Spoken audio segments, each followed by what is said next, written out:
জিয়া, তোমরা মা ও মেয়ে অনেক ভালো।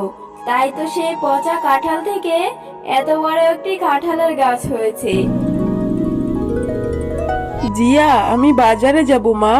ঘরে যে রান্না করার মতো কিছুই নেই। আমি এখন একটু বাজার থেকে ঘুরে আসি। তুই বাড়িতেই থাক মা, আমি তোর জন্য চকলেট নিয়ে আসবো। মা, তুমি বাজারে যাচ্ছ? আমাকেও সঙ্গে করে নিয়ে চলো না মা। না রে জিয়া, তোকে নিয়ে যেতে পারবো না।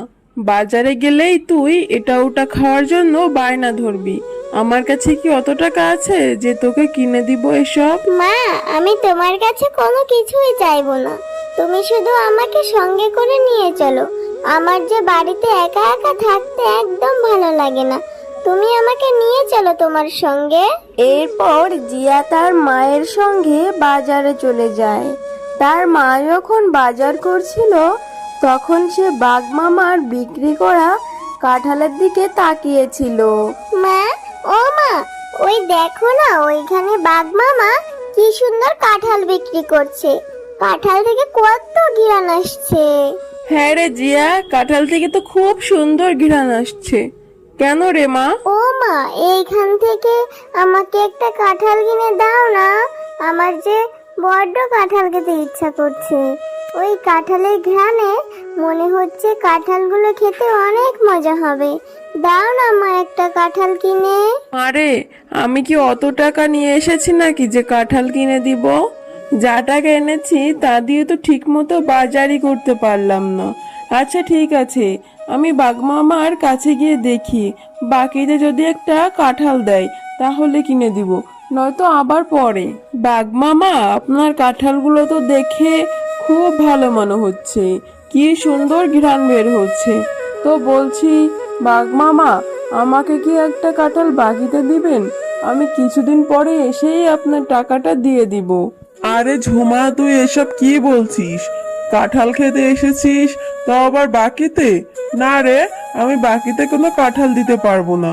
কাঁঠালের যে অনেক দাম। বাগমামা, আমার মেয়েটা যে কাঁঠাল খাওয়ার জন্য বায়না ধরেছে, দিন না একটি কাঁঠাল।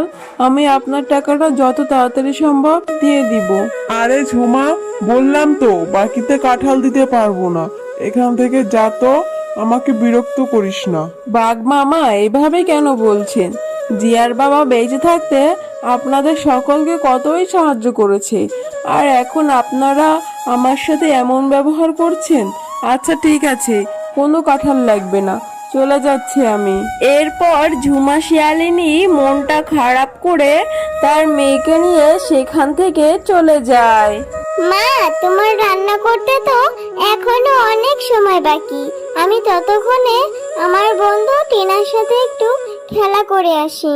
জিয়া, একটু আগেই তো বললি তোর নাকি খুব ক্ষুধা পেয়েছে। তাহলে তুই ক্ষুধা পেটে নিয়ে কিভাবে খেলবি রে মা? আমি একটু খেলা করে তাড়াতাড়ি চলে আসব। আর তোমার মনটা এখনো খারাপ। তুমি আমাকে কাঁঠাল কিনে দিতে পারোনি বলে মন খারাপ করে আছো মা। তুমি মন খারাপ করো না। আমি আর কখনো কাঁঠাল খেতে চাইবো না। খুব বুদ্ধি হয়েছে না? মায়ের মন খারাপও বুঝতে শিখে গেছিস। আচ্ছা ঠিক আছে রে মা, তুই চিন্তা করিস না। আমার টাকা হলে আমি তোকে কাঁঠাল কিনে দিব। যা মা, এখন খেলতে যা। টিনা, এই টিনা, আজকে তুই মাঠে খেলা করতে যাসনি কেন রে? চল চল, আমরা মাঠে গিয়ে খেলা করব। না রে জিয়া, আজকে আমি খেলা করতে যাব না। আমার মা আমাদের বাগান থেকে কাঁঠাল পারবে, আমি সেখানেই যাব। টিনা, তোদের কাঁঠাল বাগানে অনেক কাঁঠাল হয়েছে। তাহলে তো তোরা প্রতিদিনই কাঁঠাল খেতে পারিস। চল টিনা, আমিও তোর সঙ্গে যাব। আমি তোর মাকে কাঁঠাল পাড়তে সাহায্য করব। এরপর তোর মা যদি আমাকে একটি কাঁঠাল দেয়, আমিও কাঁঠাল খেতে পারবো। আচ্ছা ঠিক আছে রে জিয়া, তাহলে চল, তুইও আমার সাথে চল। মা, তোমার কাঁঠাল কাটা কি হয়ে গেছে? দেখো না, জিয়াও এসেছে তোমাকে সাহায্য করার জন্য। জানো মা, জিয়ারা না কাঁঠাল খেতে পারে না কিনে। তুমি ওকে একটা কাঁঠাল দাও না মা। আমাদের এখানে তো কত কাঁঠাল পেকেছে। না রে টিনা, আজকে আর কাঁঠাল কাটবো না। সব কাঁঠাল কাটা হয়ে গেছে। আর তুই এই ছোট লোক জিয়াটাকে কাঁঠাল দিতে বলছিস? একটা কাঁঠালের যে অনেক টাকা দাম। ওকে দিতে পারবো না। মা, এভাবে কেন বলছো? জিয়া তো আমার বন্ধু, ওকে একটা কাঁঠাল দাও না মা, ও যে কখনো কাঁঠাল খায়নি। আচ্ছা ঠিক আছে রে টিনা, তুই যখন এত করে বলছিস তাহলে জিয়াকে একটা কাঁঠাল দিয়েই দেই। এই জিয়া, এই যে দেখছিস একটা কাঁঠাল, এই কাঁঠালটা নিয়ে যা। একটু পচে গেছে, তবু বেছে বেছে ভালো অংশ খেয়ে নিস। কাকিমা, তুমি সত্যি বলছো? এই কাঁঠালটা আমি নিয়ে যাব? তাহলে তো ভালোই হবে কাকিমা, আমি এখান থেকে কাঁঠাল খেতে পারবো। এরপর জিয়া সে পচা কাঁঠালটা নিয়ে বাড়িতে চলে যায়। আরে জিয়া, সে কখন গিয়েছিস আর এখন তোর আসার সময় হলো? আর এই পচা কাঁঠালটা কোথা থেকে নিয়ে এসেছিস? কাঁঠালটা থেকে কি গন্ধ বের হচ্ছে? কাঁঠালটা তো একদম পচে গেছে। এটা কেন নিয়ে এসেছিস? ও মা, এটা বাঘিনী কাকিমা আমাকে দিয়েছে, বলেছে ভালো অংশ পেলেই খেতে।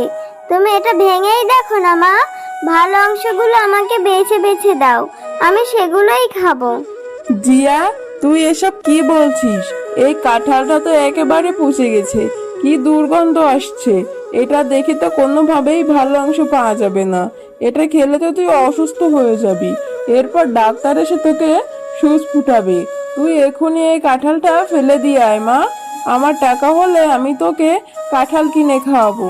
আচ্ছা ঠিক আছে মা, আমার ডাক্তারের সূচে আবার অনেক ভয় লাগে, আমি এখনই কাঁঠালটা ফেলে দিচ্ছি। এরপর জিয়া সেই পচা কাঁঠালটা নিয়ে তাদের পুকুরেই ফেলে দেয়।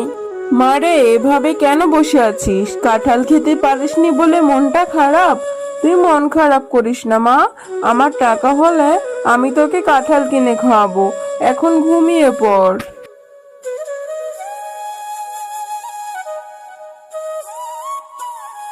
আরে, এই পুকুরে এত বড় একটি কাঁঠাল গাছ কোথা থেকে আসলো? মা, ও মা, দেখে যাও, কালকে যেখানে আমি কাঁঠালটি ফেলেছিলাম সেইখানে তো একটা বড় কাঁঠালের গাছ হয়েছে। জিয়া, তোমরা মা ও মেয়ে অনেক ভালো, তাই তো সেই পচা কাঁঠাল থেকে এত বড় একটি কাঁঠালের গাছ হয়েছে। এই গাছ থেকে কখনোই কাঁঠাল শেষ হবে না, তোমরা যত ইচ্ছা তত কাঁঠাল খেতে পারবে, আবার কাঁঠালগুলো বাজারে বিক্রিও করতে পারবে। আরে, এটা তো জাদুর কাঁঠাল গাছ। এই কাঁঠাল গাছ দেখছি আবার কথাও বলছে। তাহলে এতদিনে আমার মেয়েটার ইচ্ছা পূরণ হলো। হ্যাঁ মা, এই কাঁঠাল গাছটা তো দেখছি অনেক ভালো, আর এখন থেকে তোমাকেও কোনো কষ্ট করতে দেব না।